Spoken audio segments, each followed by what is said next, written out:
Welcome to Grace this weekend. Really glad that you chose to be here with us. My name's Daniel. I'm the director of The Commons, which is our young adult ministry here at Grace. And again, I'm really glad that you chose to be with us this weekend. We're in week 2, partway through a series that we started last weekend called When God Calls. And what we're doing throughout this series is really taking a look at the life of a biblical man named Abraham. And Abraham is actually this almost larger than life character. He even has influence outside of the realm of Christianity. He's hugely significant. He's a cultural hero in really different cultures all across the world. In fact, Keith shared this a little bit last week, but Abraham is a significant faith icon in the 3 major religions in the world: Christianity, obviously, where we're at today, Judaism and Islam as well, all share very significant portions of Abraham's life. And he is not only this guy who's like significant across cultures, he's actually, for me in my life,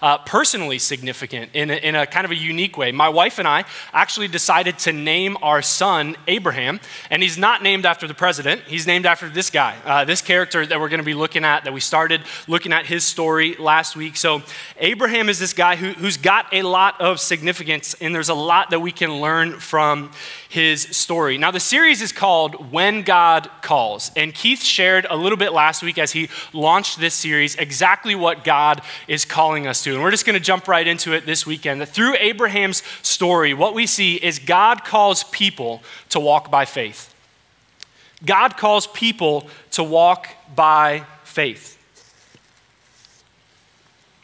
God has a very unique relationship with Abraham, and he calls Abraham to walk by faith in some very unique ways that are only true of Abraham. But what we can learn from his story is that the idea that we would be people who walk by faith is actually not at all unique to Abraham and his story. It's something that if we want to follow God, if we want to be about Christianity or about the things of Jesus, God is calling each one of us to walk by faith. And what we saw as we dove into the beginning of Abraham's story last week is that if we are going to answer God's call, if we are going to respond to God's call, it must lead us to action. And I'll give you a little bit of a recap of where we were last week later on. But if you missed that message, I would really encourage you to go back on the website or on the app and check it out.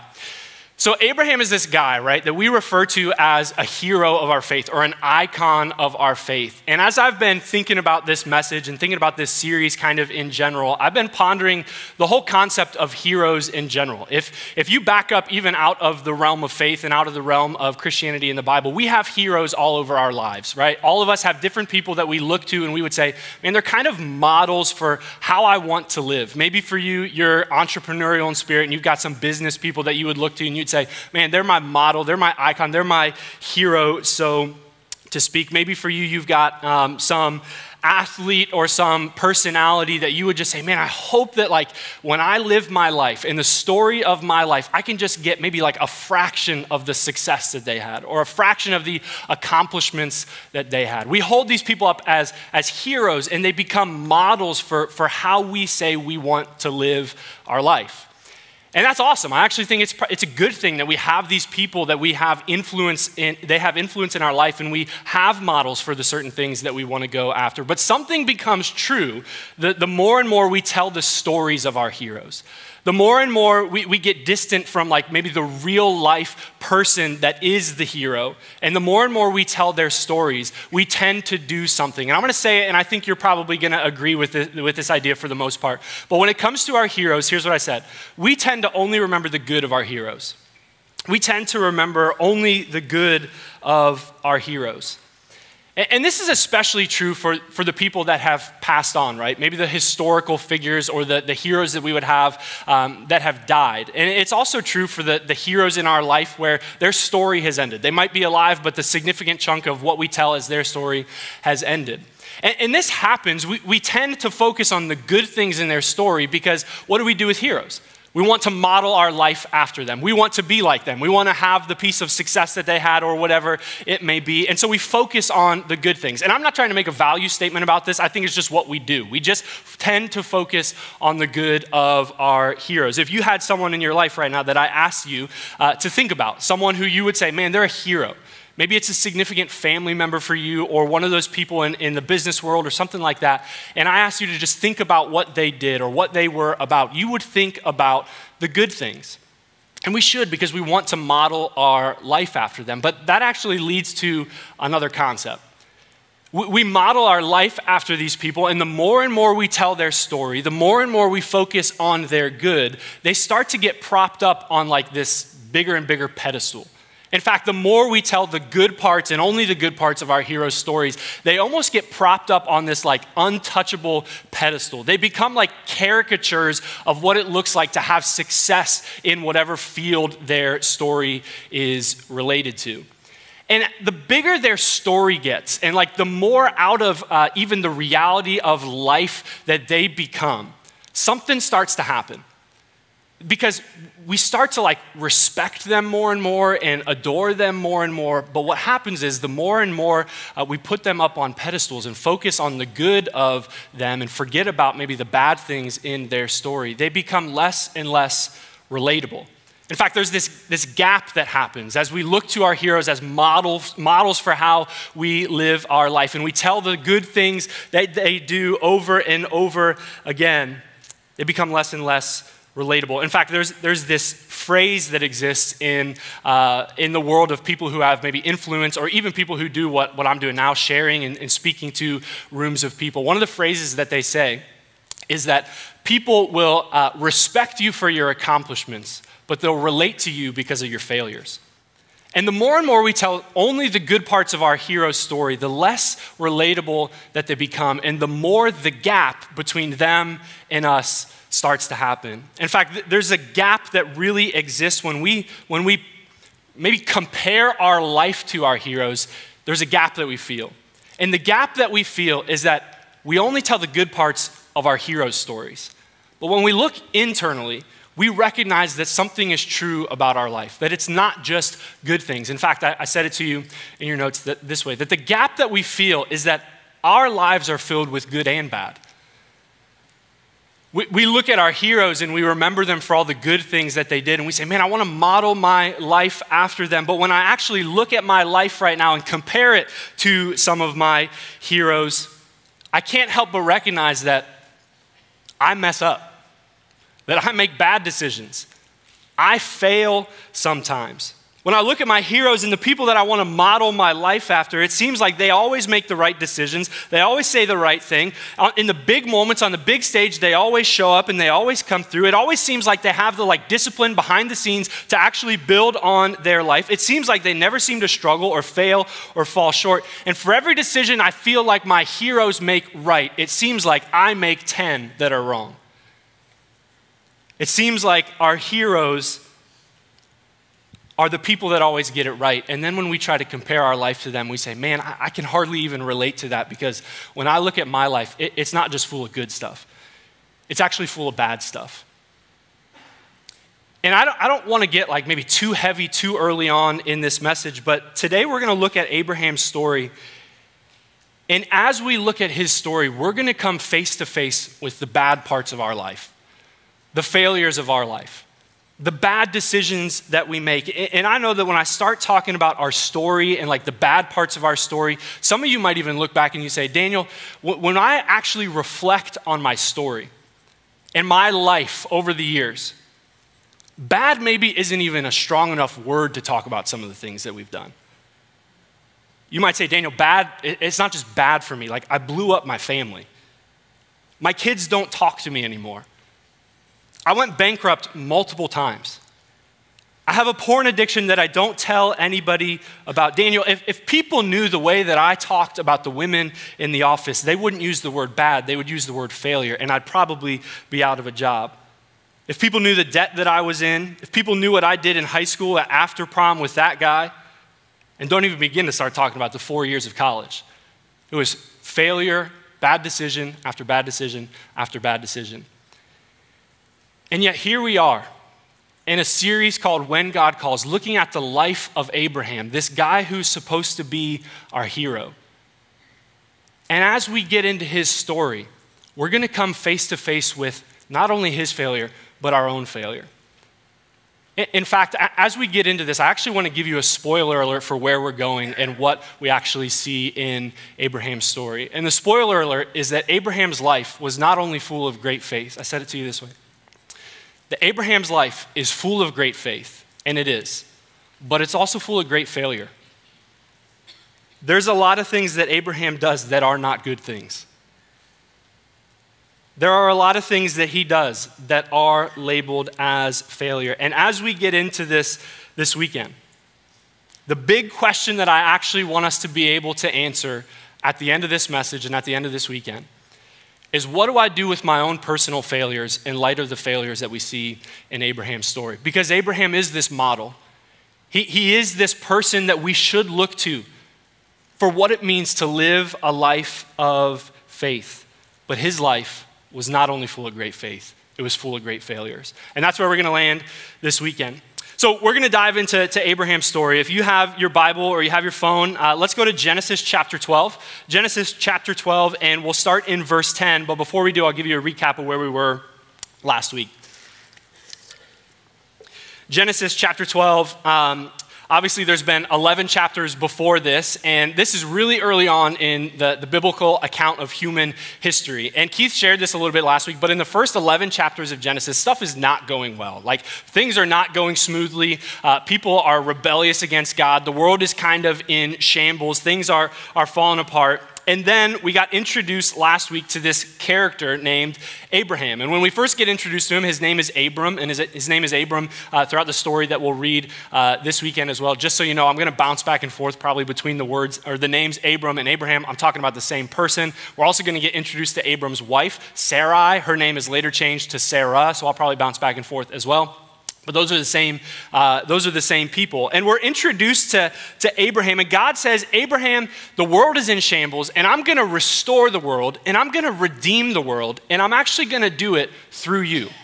I'm gonna choose you to have a unique relationship with me, and through you and through your descendants, I'm gonna restore and redeem the world. God chose Abraham because Abraham had proven himself to be a righteous guy who loved God, who wanted to honor God with his life. And what we said last week was God asked Abraham to live a life of faith in some unique ways. And if you were here, you know that we started the story by expressing how God chose to call Abraham to a life of faith. The very first thing, one of the very first things that God did with Abram is he said, Abram, I'm gonna give this promise to you. I'm gonna give this covenant to you that you're gonna be blessed. And the whole world is actually gonna be blessed through you. And I'm gonna make this agreement with you, and I'm gonna ask you to actually pack your bags, take your family, and move.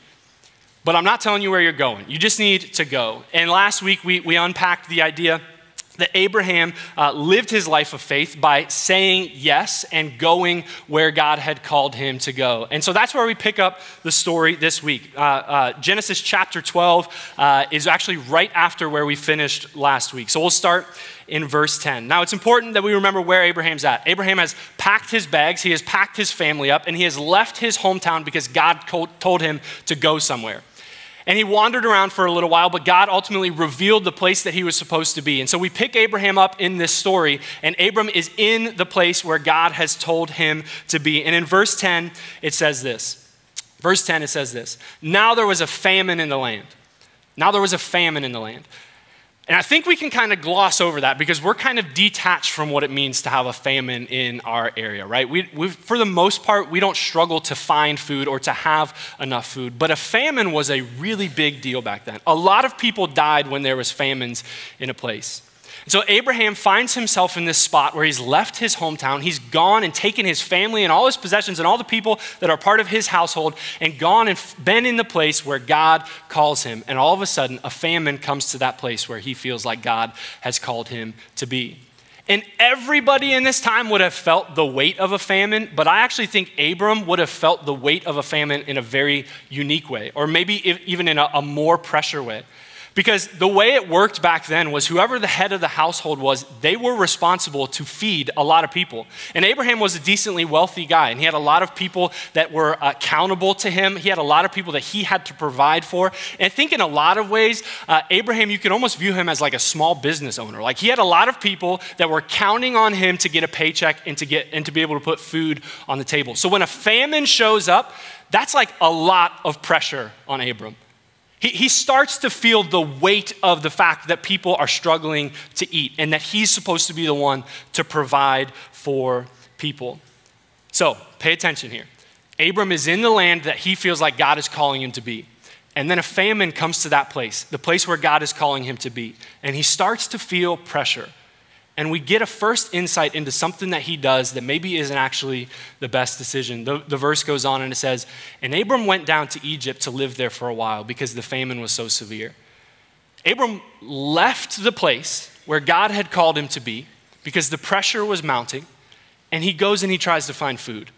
He goes and he tries to find food, which seems like, to be honest, a very reasonable thing to do. There's not food here. I need to provide. I need to eat. People are counting on me. I'm going to go to a place where I know there's food. And he knew that there was food in Egypt. But I want to pay attention to this because I think this is the beginning of a failure that we're going to see in Abram's life. God had called Abram to go to a certain place, the place where he was. And then it got hard to live there. And Abram leaves. And we don't know all the details behind the scenes, but what we do know is that it doesn't say Abraham asked God if he could leave. It doesn't say that Abram went to God and said, God, it's actually kind of hard to find food, and I know you've called me to be in this spot, and I know you want me to be here right now, and I'm trying to live this life of faith, so would you uniquely provide for me and for all the people that I'm supposed to be providing for? It just says Abram left. The place that God had called him to be, he left. The pressure got too big, and he went to try and solve the problem on his own. And the story starts to get, to be honest, a little bit juicy here, a little bit comical in the next verse. So let's go to the next verse. It says, as he was about to enter Egypt, he said to his wife, Sarai, I know what a beautiful woman you are. And every wife should be starting to wave their red flag because you know that something bad is about to happen here. Anytime your husband comes to you and says, honey, don't you know how beautiful I think you are? You know he's about to ask if he can go golf tomorrow. That's what's going to happen. Or he's going to pitch some idea to you, right? And if you had red flags going off as a wife, you'd be 100% right. Because what Abraham is about to do is he's going to say, honey, I know how beautiful you are. And you know that I think you're beautiful. You know that I think you're gorgeous. You know that I think you're uniquely beautiful in the eyes of so many people. And he's going to give her this pitch. He's going to give her this idea. And let's unfold the story here. He says, when the Egyptians see you, they will say, this is his wife. Then they will take me and kill me, but they'll let you live. Abraham says, honey, I know you're beautiful, and the rest of the world knows you're beautiful. And when we get to Egypt, they're going to notice how beautiful you are, which is like such an incredible compliment, right? But then he says, and when they see you, they're going to see that I already put a ring on it, and I already claimed you, but they're going to want you.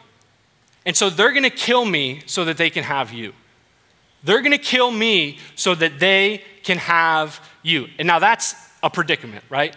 Like he's got to have something that goes on that prevents this from happening. But as you can see, the story's starting to unpack and unfold. Abraham trying to find food, becomes self-dependent. He says, I'm going to go try and fix this on my own. And then he goes to this place where he thinks he's going to be able to fix the story on his own. And he starts to get anxious and afraid, like, oh man, they're going to see my wife and then they're going to probably treat her okay, but they're going to kill me. And so I need to devise this plan. Not only is Abram starting to be self-dependent, but he's also starting to be concerned with self-preservation. He thinks, it's kind of getting shaky. I need to watch out for me. So he devises this plan, and this is where we start to see the failure come into play. He says, when we get there, say you're my sister, so that I will be treated well for your sake, and my life will be spared because of you. Gentlemen, if you're married, and you pitch an idea to your wife that begins with, hey, honey, pretend to be my sister for a little while, I guarantee it is not going to go well. Whatever's on the other side of that story, whatever's on the other side of that plot line, it is not going to be good. But Abram's scared. He's afraid. He knows that when he shows up there, the people are going to see how beautiful his wife is, and they're going to say, oh, that's your wife? Then we'll just kill you, and we'll take your wife, and we'll go present her to our leader, the Pharaoh, at that time. So he says, honey, will you pretend to be my sister? Now, we don't know what happens here, but I would hope that Abram would walk away with a black eye a little bit, right? I would hope there's some choice words. I would hope that something goes on that Sarah is like a little bit in the know of like, this is a bad idea. This is a bad thing here. But we don't see her response. The story just goes on in verse 14, and it says, when Abram came to Egypt, the Egyptians saw that Sarai was a very beautiful woman. And when Pharaoh's officials saw her, they praised her to Pharaoh, and she was taken to his palace. Exactly what Abram thought would happen, happened. They see how beautiful she is, so they lie, and she becomes his sister, and they take her to the Pharaoh. They take her to the leader. And I think if we pause at this moment in the story and we go back to what we're talking about in this whole series, that Abram is this guy who is supposed to be a hero of our faith. He's supposed to be a model for what it looks like to live by faith. And then we see this story starting to unfold. We should ask questions like, what, are you serious? Is this the same guy that like a few verses before this, a few weeks or a few months before this, packed up his whole family because God came to him in a dream and said, go somewhere, and he left and he went and he trusted that God was going to lead him to the place that he was supposed to be? Is this the same guy? The same guy that's supposed to be trusting in God and living a life of faith. This is the same guy that's so scared right now that he sells his wife off as his sister? And I think what we're starting to unpack here is that the life of faith that Abram is on, the life of faith that God calls us to, is not always a straight line. There are significant moments like this one that show up in our stories, and we have to ask, what do we do with them?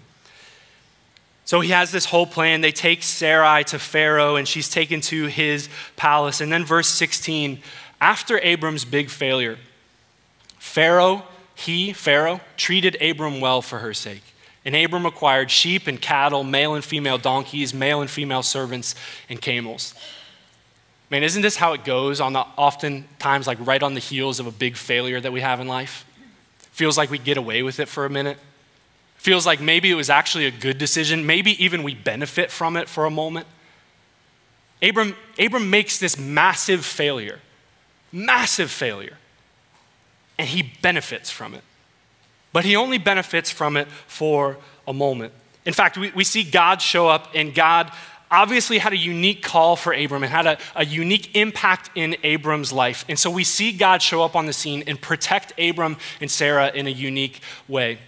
The verses go on and it says, but the Lord inflicted serious diseases on Pharaoh and his household because of Abram's wife, Sarai. The Lord inflicts serious disease on Pharaoh and all the people in his house. And we don't know all that goes on.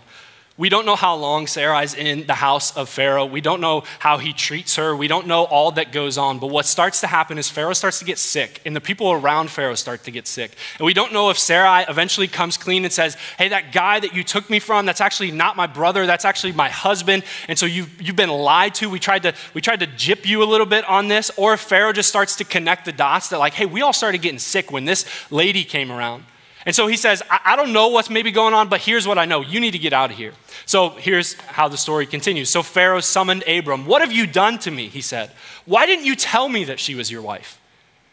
Why didn't you tell me that she was your wife? What are you doing, dude? Like, this is kind of crazy when Pharaoh, who is this guy who didn't believe in the God that Abram believed, and he looks at Abram and says, dude, you are crazy. What did you do? Why did you lie in this massive way? And it's almost like he's so mad at him that he does sometimes what we do when we've like given someone something and then we get angry at them. And we're like, dude, just take the thing that I gave you and get out of here. The story continues and it says this, why did you say she is my sister so that I took her to be my wife? Now then, here is your wife. Take her and go. Then Pharaoh gave orders about Abram to his men, and they sent him on his way with his wife and everything he had. Here's Abram, the man who's supposed to be a model for our faith, failing. Returning back to the place he was supposed to be all along with his head held low. And you can imagine that's probably an awkward car ride home with his wife. Having to navigate, honey, I know I'm supposed to be your husband, I'm supposed to care for you, and I'm supposed to love you, and I failed. God, I know I'm supposed to trust you. God, I know I'm supposed to live by faith, and I've failed. The question that I want us to consider this weekend, though, is what did he do when he failed? And what do we do in light of our failures in our life of faith? Here we are in week 2, and the man who's supposed to be the model of our faith has already messed up big time, failed in a major way. And so I'm going to give us some helpful stuff in a moment, but I want to give us a phrase that I think will help us in our failure, something that we see in Abram's story.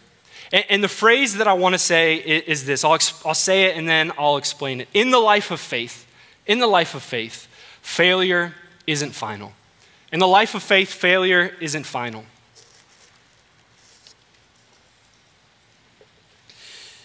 You might say, Daniel, what do you mean it's not final? Abram went home and he failed. And that's where he stopped reading. And I would say, yeah, you're right. We did stop reading there, but Abram's story did not end there. In fact, Abram's story goes on, and he continues to live a life of faith. And God uses him in some crazy ways, and we'll get to some of those next week. But Abram's this guy who failed. But what we see in his story and what we have to come to grips with is that in the life of faith, failure is not final. In the life of faith, failure might be a milestone in your story, but it is not a tombstone in your story. Failure might show up and it might be a big deal for a while, but it is not the end of the story if you are trying to live a life of faith. Abraham continues on, even in his failure, that failure is not final in the life of faith. But here's what is true. When we fail, it puts us in a very vulnerable position. You can imagine Abram on his ride home with his head held low, just reconciling all that just happened. Man, here I am, this guy that God was supposed to use. God has shown up for me time and time again. God has spoken to me. God has come through for me. God has shown me where he wants me to go in life, and I failed. I didn't trust him. I didn't think that he was strong enough to get me through the things that I was going through. I failed. And you know what it's like to be in that spot. You know what it's like to be in the middle of one of the dumbest decisions you've ever made. You know what it's like to be on the back end, just barely on the biggest failures that you have going on in your life. And you know how tempting it is to cling to things that are not true in that moment. And you know how tempting it is to forget all the things that might actually be true about you and about your life. Because failure presents these vulnerable moments when it shows up. When I was in high school and in college, there was this popular game that we would play. And it wasn't really a game, it was more of like an icebreaker. When you're in a group of people that you're trying to get to know and they're trying to get to know you, we would play this game called Two Truths and a Lie. Two Truths and a Lie. And if you're familiar with the game, everybody goes around in a circle and they say three statements about them as an individual. Two of them are true and one of them is a lie. And it's everybody's job to try and figure out what they're lying about, right? And so here's what I want to do. I actually want to walk through three statements that are going to show up for us when we fail on our life of faith. And two of them are true, and one of them is a lie that we need to watch out for. And so I'm going to do this. I'm going to be really clear which one's the lie and which one are the true ones. And we're actually going to start with the lie. When we fail, it puts us in a vulnerable spot, and we need to watch out for this lie. This lie, you have it in your notes. The lie is this: that my failure disqualifies me from continuing God's call. My failure disqualifies me from continuing God's call. In Abram's life and in the life of faith, failure isn't final. But when failure does show up, it gets us to start to believe a lot of things. And one of the lies that is ever present in our failure is that we think because of our failure, whatever it may be, we're now disqualified from continuing in God's call. And we know this is a lie because of what we just said a second ago, that Abram's story went on. God didn't look at Abram and say, Abram, dude, I have done so much for you. I have provided for you. I have sustained you. I have guided you to a place that is now a new home for you. And I have so much more in store for you. But because you failed so bad, now I'm really annoyed. And I'm just going to actually write this story with another character. That's not what happens. Abram's story goes on. Do you think God was surprised that Abram failed? God is all knowing. God knows everything about everyone always. And when God chose Abram knowing that this story that we read is going to be part of Abram's story. God knew Abram in the first place, and he knew that it was not going to be long on Abram's life of faith before he failed. Failure for Abe, though, wasn't a disqualification of his story. It was simply part of the beginning of his story. When I was in college, I was what my school called a student ambassador. And student ambassadors are really like salespeople for the school. So it was part of my job to make cold calls to like seniors in high school and juniors in high school. And then when they showed up inevitably to campus, I had to give them tours and get them to fill out applications and all that kind of stuff. And when I started that job, we had training. And I went to training and I walked in and they said, one of the things we're gonna do today in training is we're gonna role play the cold calls that you're going on. And cold calls are miserable already. The only thing worse than cold calls is role playing cold calls. And that's what we had to do. So they tell us all that what we're gonna do, and then they give us the instruction, they give us the teaching, they show us how to navigate all these conversations. And then my boss, my brand new boss, who I had really just met, he looked at me and he said, Daniel, you're gonna go first. And I thought to myself, I'm the new guy. Why are you picking on me? Like, I've never done this before. I thought to myself, I am like maybe the only person in this room who is the least qualified to practice cold calls in front of the rest of the staff and the team. And I think I even said something out loud. I even think I said out loud the idea that like, why are you picking me? I've never done this before. And then everybody goes around the room and say, actually, none of us have ever done this before. This is all our first time. None of us are actually qualified to do this. And I remember thinking in that moment that the thing that I thought made me uniquely unqualified was actually the thing that made me just as qualified as everybody else in the room. I don't know what failure you walked into church with today. But I know when we're in the middle of our failures, one of the deceptions and the lies that we're so easy to believe is that our failure is unique and no one else has ever done it. That our failure is so unique that it actually disqualifies us from living the life that maybe God is calling us to live. And here's what we need to learn through Abram's story today. That your failure does not disqualify you. And your failure, I'm not saying this because your story's not unique. I'm saying this because your failure is not unique. Your failure does not uniquely disqualify you. It actually makes you just as unqualified as everybody else. If you look at the pages of the Bible, it is full of story after story after story of God calling unqualified human beings to participate in the life of faith. Unqualified people that God says, I know you're not capable of doing this. I know you will fail. I know you will pretend that your wife is your sister. I know you will mess this all up. I know that in this grand story of your life of faith, you will fall short, but I am going to use you anyway. And those failures that show up all along the road of your life of faith do not disqualify you from continuing in the story and accepting the call that God has for your life. Failure in the life of faith is not final, but it does put you in a vulnerable spot. Watch out for this lie. You are not disqualified from continuing on God's call for your life. Failure is not final in a life of faith. Watch out for the lie that says failure will disqualify you from continuing in the life of faith.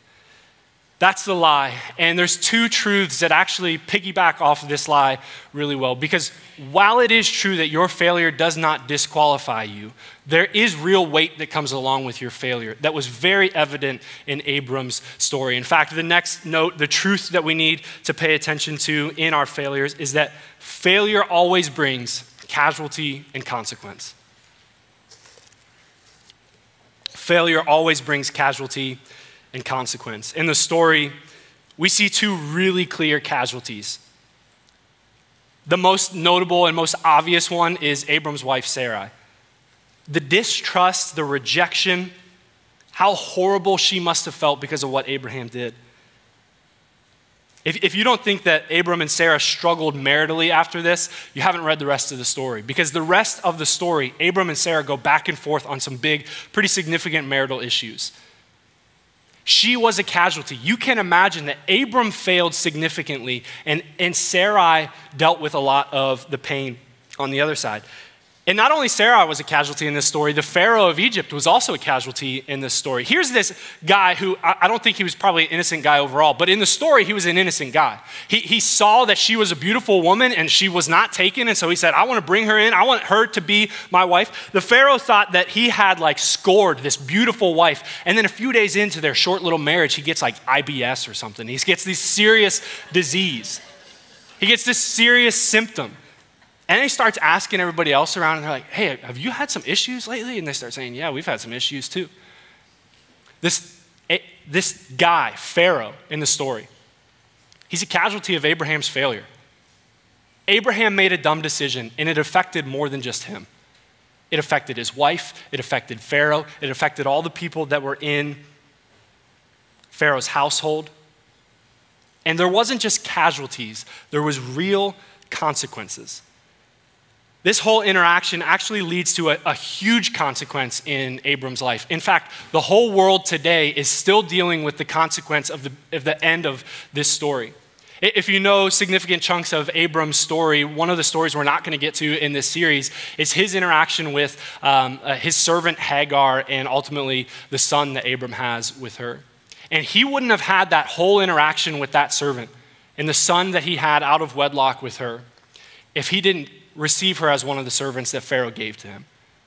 A consequence that shows up in this story that affects Abram's life and affects so many people around him. I'm going to let you into a bad habit of mine, and to be honest, it's a little embarrassing of a bad habit. I have a sweet tooth, but I don't have a sweet tooth all the time. I have a sweet tooth between the hours of like 8:30 p.m. and 10:30 p.m. And what happens sometimes is I'm really good at saying no to like junk food and sweets until I get ready to like go to bed. And my wife and I don't really keep junk food in the house, but my wife is a baker. So one of the things we always have in the house is chocolate chips. So sometimes I'll go down to the kitchen, and before I go up to bed, I'll grab like a bowl of chocolate chips. And then I'll grab my iPad and I'll go sit in bed and I'll get ready to go to bed and I'll watch some YouTube and eat my bowl of chocolate chips, which is a great experience, by the way. If you've never done that, I really encourage you to go and do that. And I got into this bad habit of doing that pretty often. And then one night, my wife turned over and in bed, and she said this. She said, do you know that you're not the only one who sleeps in this bed? Do you know how hard it is to fall asleep when I've got the sound of Mr. Beast blaring from your iPad and you munching away on chocolate chips? And then it started to get a little bit more serious. And she said, maybe the reason your body hurts so much and you're so tired throughout the day is because you eat like crap. Do you not know that I love you and that I care about your body? And when you eat like that, you're disrespecting the body that I love. And I looked at my wife and I said, geez, honey, it sounds like you could use some chocolate chips. Do you want some chocolate chips?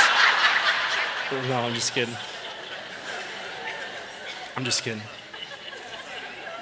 I say I'm kidding. I think I actually did respond that way. But then we had this serious conversation after that.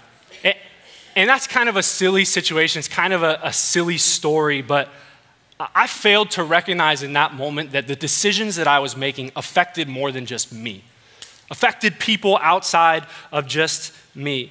Not only did my decision probably not add up to be like the healthiest decision I could have made, but it affected the sleep and the rest of my wife. And it affected our conversation for that night. And when our failure shows up, when our bad decisions happen, we need to recognize that there are casualties to our failure that are more than just us. There are people around us who are affected by your failure. There are people around you who will experience real pain in their life because of the downfalls that you've had. There are real people that are more than just you that will experience the consequences of your shortcomings and your downfall. If you think you can keep living in failure because it only affects me and I'm strong enough to deal with it, not only are you kidding yourself, but you're actually allowing more pain to happen to the people around you than you realize. Failure is not final in the life of Christians, but when failure shows up, it does have casualties and it does have consequences. One more truth that we need to cling to in this story is one that I think if Abram would have gotten it right from the very beginning, a lot of pain could have been prevented. In fact, maybe this whole failure could have been prevented.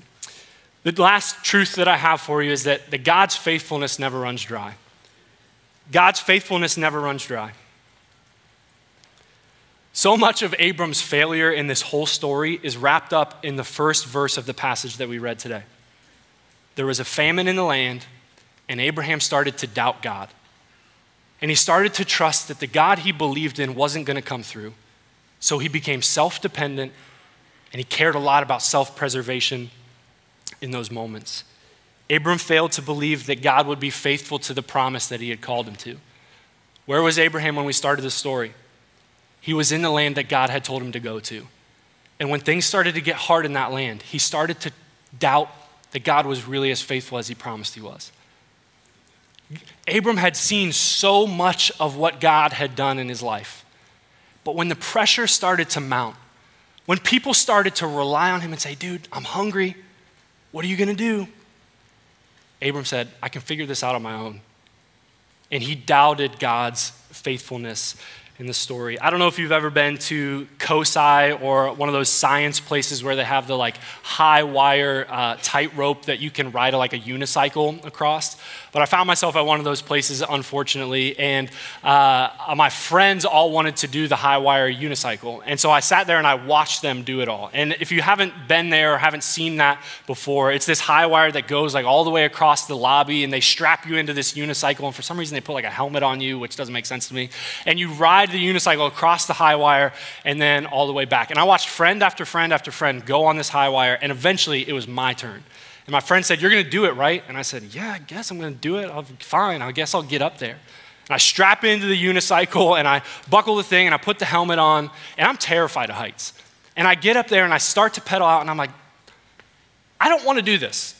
I don't trust that this thing is gonna keep me safe. And what I failed to recognize, my friends kind of called it out. They said, dude, you've seen us do it. Like, the thing's not gonna fall apart. It's gonna be okay. You can ride across the lobby and back. It's not that scary. It's not that big of a deal. But I didn't trust that although I had seen them do it, and I had seen the unicycle be fine and be safe, and that they enjoyed it and came back, I did not trust that it was gonna hold me up as I went through.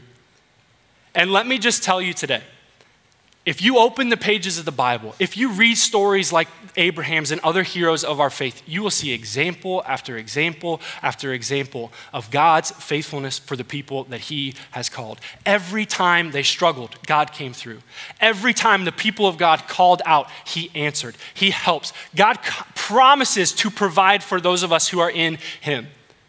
He has given us countless moment after countless moment of examples to look back to and say, man, God's gonna be faithful.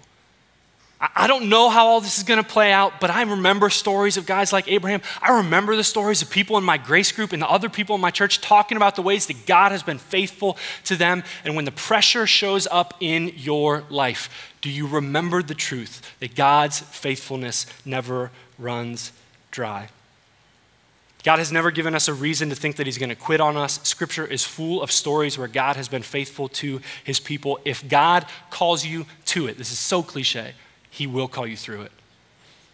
If God calls you to something, he will carry you through that thing. His faithfulness never runs dry. Failure isn't final in the life of faith, but it does put us in a vulnerable spot where we have to pay attention and cling to the true things and watch out for the lies that we're tempted to believe. As we get ready to kind of wrap up and finish the message tonight, I have to admit that there's a caveat to that phrase that I've been saying, that failure isn't final.